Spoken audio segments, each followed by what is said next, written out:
Mesdames et messieurs, bonjour. Ravi de vous retrouver pour ce journal de 15 heures de ce jeudi, le 31 octobre 2024, que j'ai le plaisir de vous présenter en compagnie de mon collègue Chérif Bossela. Bonjour Chérif. Bonjour Noah. Bonjour. On commence tout de suite avec les principaux titres.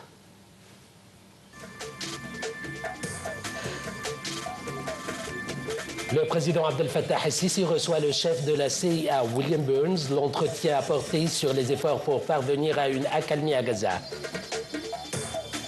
Le Premier ministre Dr Mostafa Madbouli inaugure les activités de la Journée mondiale des villes 2024 à la bibliothèque d'Alexandrie.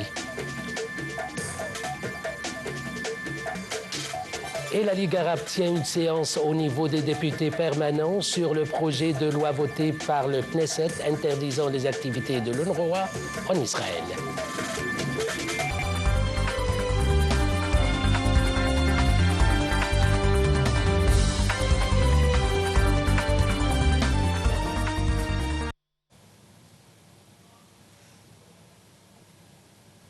Voici le journal en détail. Le président Abdel Fattah el-Sisi a reçu ce jeudi le chef de la CIA, William Burns. L'entretien a porté sur les efforts conjoints déployés en vue de parvenir à une accalmie dans la bande de Gaza. El-Sisi a souligné l'importance du rôle axial de l'UNRWA, ajoutant qu'il était important de ne pas entraver ses activités. Au cours de l'entretien, el-Sisi et Burns ont discuté des moyens d'apaiser la situation dans la bande de Gaza et les moyens de relancer les négociations afin de parvenir à un cessez-le-feu immédiat, ainsi d'acheminer les aides humanitaires, et ceci à la lumière de la détérioration de la situation humanitaire dans la bande de Gaza. Les discussions ont également abordé l'escalade de la situation au Liban, soulignant la nécessité de parvenir à un cessez-le-feu immédiat qui garantit au Liban sa souveraineté et la sécurité de ses territoires.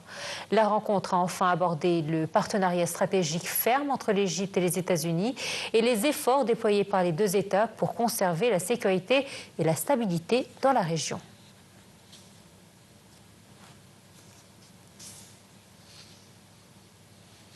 Le Premier ministre Dr Mostafa Madbouli a inauguré les activités de la Journée mondiale des villes 2024 à la bibliothèque d'Alexandrie en Égypte.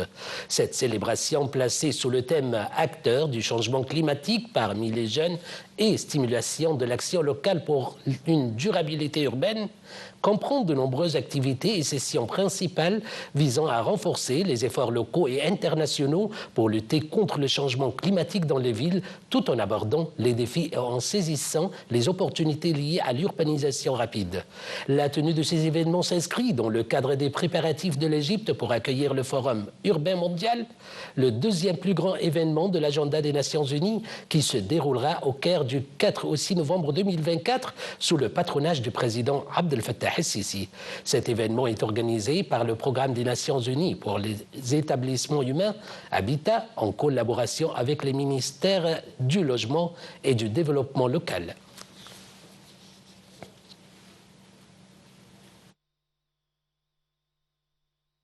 Lors de son discours à l'occasion de la célébration de la Journée mondiale des villes, le chef du gouvernement, Dr Mostafa Madbouli, a réaffirmé l'engagement ferme de l'Égypte à ancrer le développement durable dans le domaine du climat.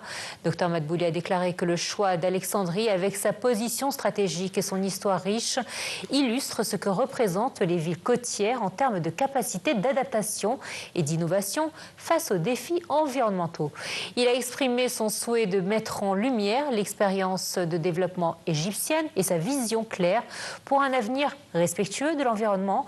Dr Madbouli a également affirmé que le gouvernement soutient la décentralisation pour encourager la participation des villes locales et des partenaires internationaux dans la lutte contre les défis climatiques. Enfin, le Premier ministre a réaffirmé l'engagement de l'Égypte envers le continent africain en soutenant et accélérant les efforts de développement urbain.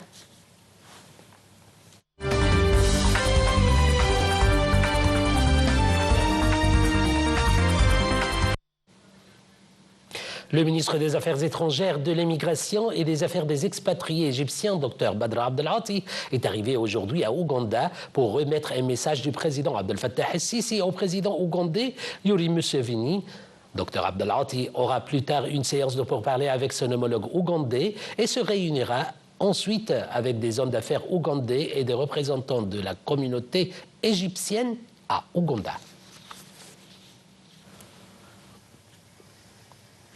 Le ministère des Affaires étrangères a publié un communiqué dans lequel il a déclaré que l'Égypte avait suivi avec une grande inquiétude les derniers développements survenus à l'est de l'État soudanais d'El Gezira et les attaques violentes menées par les milices du soutien rapide dans cette région contre des civils innocents.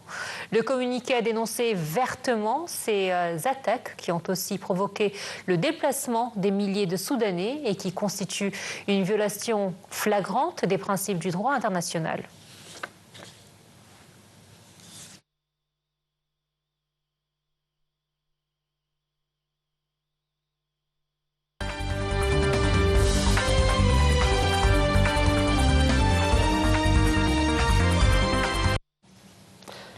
Le ministère libanais de la Santé a annoncé qu'au moins 19 personnes avaient été tuées mercredi par des frappes israéliennes sur 2 zones de la région de Baalbek.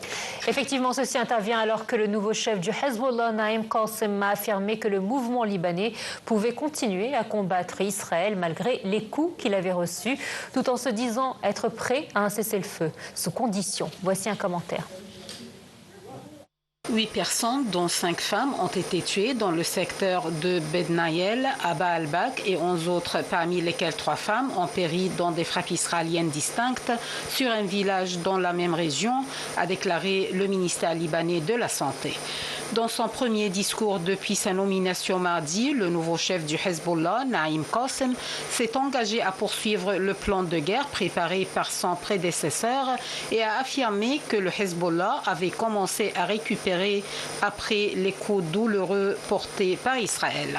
Il a ajouté que son groupe pouvait continuer la guerre pendant des mois, tout en se disant être prêt à un cessez-le-feu avec Israël sous condition, mais en estimant qu'aucun plan sérieux n'était encore sur la table. Israël exige notamment le retrait du Hezbollah du sud du Liban, le déploiement de l'armée libanaise le long de la frontière israélienne et un mécanisme international d'application de la trêve. Le Hezbollah a lui promis de combattre jusqu'à la fin de l'offensive menée par Israël dans la bande de Gaza contre le Hamas, son allié. Le Premier ministre libanais Najib Mikati a dit espérer que la guerre prenne fin dans les heures ou les jours à venir. Ceci est intervenu comme première réaction sur un projet d'accord primaire diffusé par la radio israélienne, selon lequel une trêve de 2 mois successifs sera adoptée. La Maison-Blanche avait indiqué que le directeur de la CIA, William Burns, le conseiller du président américain pour le Moyen-Orient, Brett McGurk, et Amos Hochstein, son émissaire spécial au Liban, ont aujourd'hui discuté des moyens de parvenir à un cessez-le-feu entre Israël et le Hezbollah libanais pour 60 jours.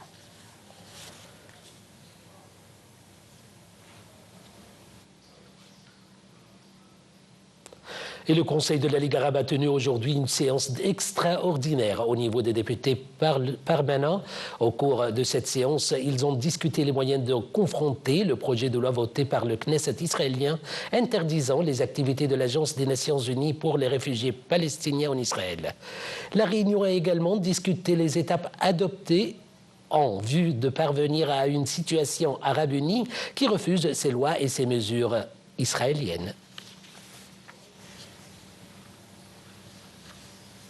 Dans la bande de Gaza, des factions palestiniennes ont annoncé avoir détruit en un seul jour 3 chars israéliens près du projet de Beit Lahia. L'Arabie saoudite a accueilli la première réunion d'une nouvelle alliance internationale visant à encourager la création d'un État palestinien. L'Alliance internationale pour la mise en œuvre de la solution à 2 États israéliens et palestiniens vivant côte à côte dans la paix et la sécurité avait été annoncée en septembre en marge de l'Assemblée générale des Nations unies à New York.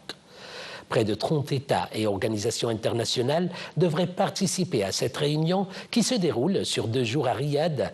C'est ce qu'a affirmé le ministre saoudien des Affaires étrangères Faisal bin Farhan avant le début des discussions.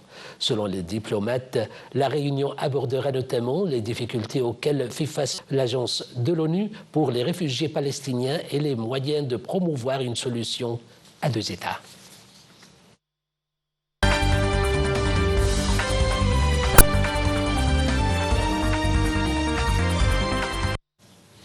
Kamala Harris et Donald Trump mettent ce jeudi le cap sur l'ouest des États-Unis où le candidat républicain devrait marteler son message agressif sur l'immigration, tandis que sa rivale démocrate compte sur Jennifer Lopez, entre autres stars, pour mobiliser l'électorat hispanique.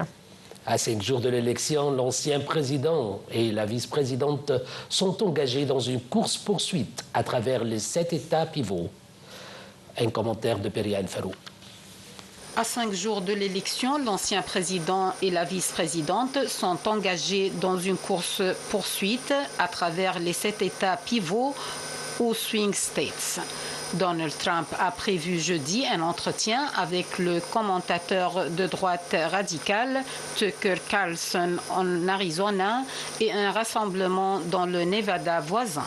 Il se rendra ensuite au Nouveau-Mexique, un choix plus surprenant puisque cet État semble acquis à Kamala Harris. Cette dernière va, comme elle l'a déjà fait à plusieurs reprises, mobiliser des célébrités, en l'occurrence J-Lo, pour ce meeting à Las Vegas et les Tigres del Norte, un groupe très populaire auprès de la diaspora mexicaine, pour un rassemblement à Phoenix en Arizona. Plus l'élection du 5 novembre approche, plus l'inquiétude monte autour d'une possible contestation, voire d'une flambée de violence, si la victoire devait échapper à Donald Trump. L'armée sud-coréenne a indiqué que sa voisine du Nord avait tiré ce jeudi un missile balistique à longue portée. L'armée sud-coréenne avait prévenu la veille que le Nord, doté de l'arme nucléaire, se préparait à tester un missile balistique intercontinental, voire à procéder à un essai nucléaire. La Corée du Nord procède généralement au tir d'essai de ses missiles les plus puissants et de plus longue portée sur une trajectoire ascendante, c'est-à-dire vers le haut et non vers l'extérieur, pour éviter de survoler les pays voisins. Le tir a eu lieu quelques heures seulement après que les chefs de la défense des États-Unis et de la Corée du Sud ont appelé Pyongyang à retirer ses troupes de Russie où, selon Washington, quelques 10 000 soldats ont été déployés en vue d'une éventuelle action contre les forces ukrainiennes.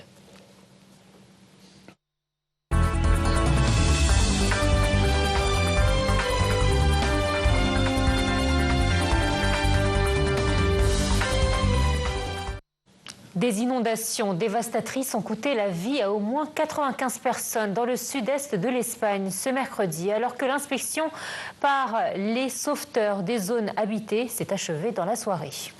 La priorité doit aller aux victimes des inondations meurtrières en Espagne plutôt qu'à une réparation express du circuit de Valence. Les détails dans ce commentaire. Le dernier bilan provisoire des inondations qui ont ravagé l'Espagne dans la nuit de mardi à mercredi a fait état de 93 morts dans la seule région de Valence, la plus durement frappée. 3 autres décès ont été enregistrés dans la région de Castille-La Manche et en Andalousie. La pluie a cessé de tomber mercredi, mais les précipitations de la veille et de la nuit ont plongé dans le chaos de nombreuses localités qui étaient coupées du monde alors que des dizaines de milliers d'habitants étaient encore privés d'électricité. Le président de la région de Valence a indiqué mercredi soir que les services d'urgence avaient effectué dans la journée de son opération de sauvetage terrestre et 70 aériennes avec des hélicoptères. Le gouvernement a décrété un deuil national de 3 jours à partir de jeudi, jour où le Premier ministre Pedro Sánchez a prévu de se rendre sur les lieux. À Bruxelles, la présidente de la Commission européenne, Ursula von der Leyen, a assuré que l'Union européenne était prête à aider l'Espagne. Mesdames et messieurs, c'était tout pour notre journal. Merci pour votre attention. Merci Noah. Merci à toi. Très bonne suite de programme.